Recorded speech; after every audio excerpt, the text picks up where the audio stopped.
Salve galera tricolor, tudo bem com vocês? Feliz Dia dos Pais para todos os pais são paulinos e seus pais aí. Galera, o São Paulo venceu ontem o Vitória no Morumbi por 2-0.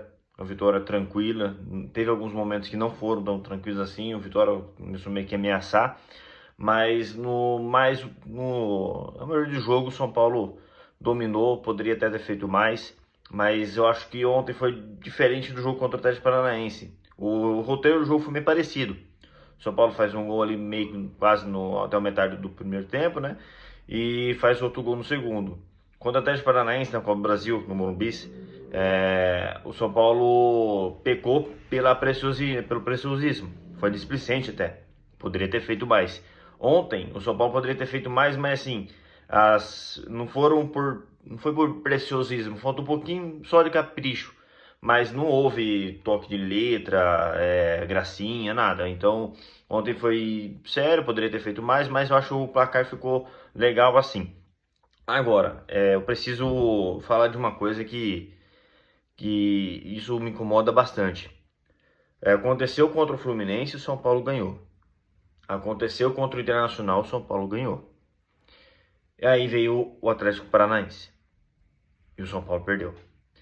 A arbitragem estava querendo procurar problema para o São Paulo desde o Fluminense. Aquele gol anulado do Bobadilha, que a bola desvia aqui, a bola bate claramente na manga da camisa, e isso aí o Luciano com o braço colado, assim, ali é corpo, não tinha que anular aquele gol ali. Contra o Internacional, o jogador do Inter claramente se joga. O Pablo Maia tira o pé. Ele deu um carrinho para bloquear um chute. Não foi para fazer uma falta. E o árbitro de campo viu, o VAR chamou e deu pênalti. Contra o Atlético Paranaense, o jogador do Atlético Paranaense claramente, na hora que viu o Rafael chegando, ele atrasa a passada dele.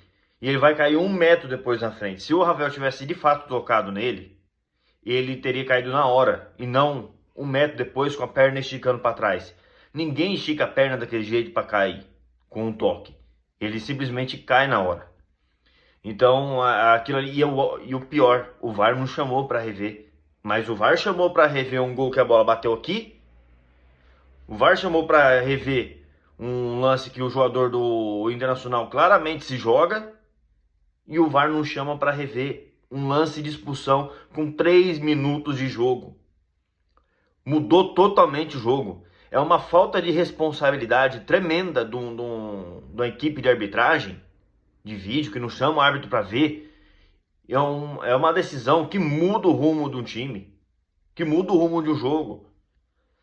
É uma coisa você perder o jogador no começo do jogo, uma expulsão, jogador de linha, e você ter seu principal goleiro para você se defender, para você ter mais segurança. Outra coisa é você perder o seu goleiro com 3 minutos de jogo, seu goleiro titular, e depois você tem que se defender com um a menos, prática mais de 100 minutos por conta dos acréscimos, 100 minutos, um pouquinho a mais, o São Paulo jogou, com um jogador a menos e sem o seu principal goleiro. Cara, aí ontem o VAR voltou a funcionar para chamar o árbitro para ver um possível pênalti pro Vitória. E cara, o áudio do VAR é mais vergonhoso ainda. Porque o Bruno Arleu, que já fez cagada lá atrás contra o São Paulo, ele foi no vídeo e falou: eu vejo o jogador do São Paulo se defender, proteger o rosto com o braço. Ele estava caído, ele protegeu o rosto da bola com o braço. Foi um ato de proteção. E o árbitro de vídeo, o Daniel Nobre Bins, do Rio Grande do Sul, que já é VAR há muito tempo, pegou e falou: não, uma mão deliberada. Ele usou a mão de forma deliberada. Lógico, deliberada, para você proteger. Tá caído, a bola desviou, veio na direção dele, ia proteger o rosto dele. Se não batesse na mão dele, ia bater no rosto dele a bola. Então, ele não ampliou a mão para impedir a passagem da bola, ele só ampliou o rosto. Ele só abriu a mão para proteger o rosto dele, que a bola vinha na cara dele. Foi até um ato de reflexo dele. E aí o árbitro de campo, o Bruno Arleu, foi lá e marcou a falta anterior, que o Renato Kaiser deu um coice no Ferrarese que causou a queda do Ferrarese. O cara subiu para cabecear, o cara dá um coice nele e ele vai cair, obviamente. Então isso é falta.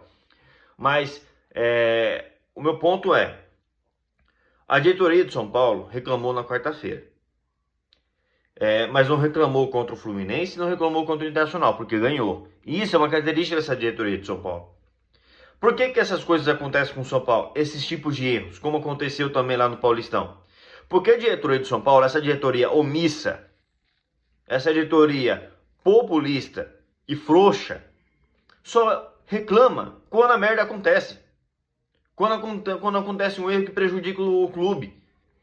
Por que o Palmeiras é o time menos prejudicado pela arbitragem? Porque tá todo jogo reclamando. Todo jogo fazendo pressão. Mesmo quando ganha. Mesmo quando é beneficiado. E tá certo. É chato. É muito chato. É o time, junto com o Botafogo, Flamengo e Atlético Mineiro, são os mais chorões. E por coincidência são os times que mais têm ganhado no Brasil. Na América do Sul. Porque eles fazem pressão nas confederações. Eles fazem pressão nos bastidores para que os erros não aconteçam contra eles. E não é para ser beneficiado, é para que não aconteça erro contra eles, porque eles sabem como funciona a arbitragem. Principalmente no Brasil. A arbitragem no Brasil não tem personalidade nenhuma, não tem critério nenhum. Então, na dúvida, eles vão optar a favor de quem? Do time que reclama, que está pressionando. Eles não querem problema para a cabeça deles. Aí, até o Vitória, Fortaleza, Cuiabá, Mirassol, qualquer um que joga aqui contra o São Paulo, a arbitragem se sente totalmente confortável para tomar a decisão que quiser. Seja ela errada ou certa. Contra o São Paulo, porque a diretoria não faz pressão nenhuma. Aí chega o final de jogo, quando perde, quando é eliminado, emite uma notinha, faz uma reclamaçãozinha mequetrefe, frouxa, sem sal, e vira que segue. Já foi eliminado, os pontos já foram perdidos.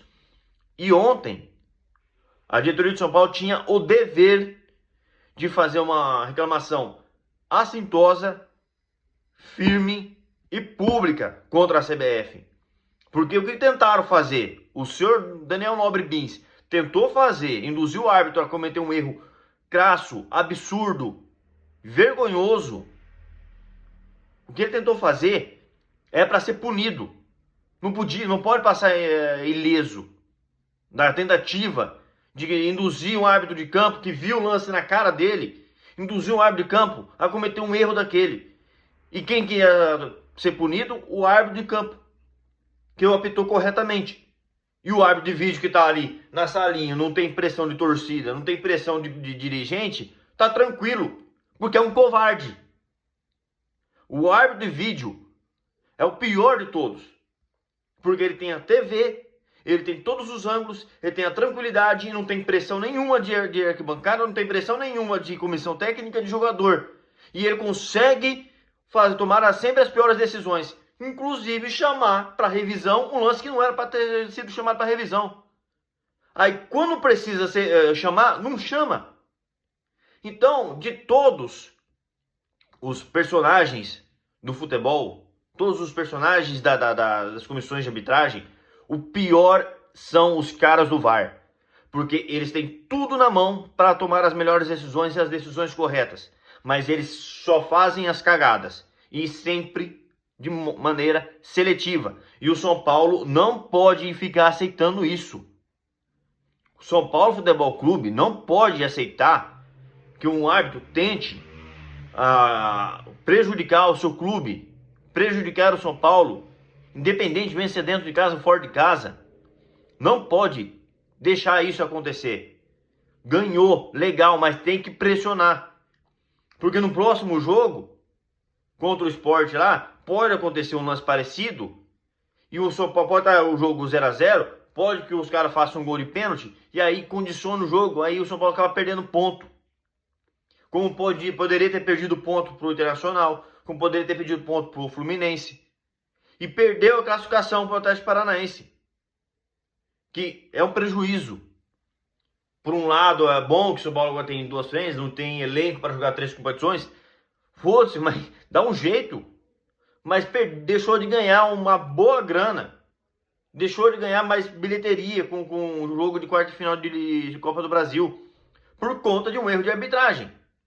Então, essa diretoria frouxa vai causar mais problemas ao São Paulo. E não tem técnico que resista tanta cagada, tanto amadorismo.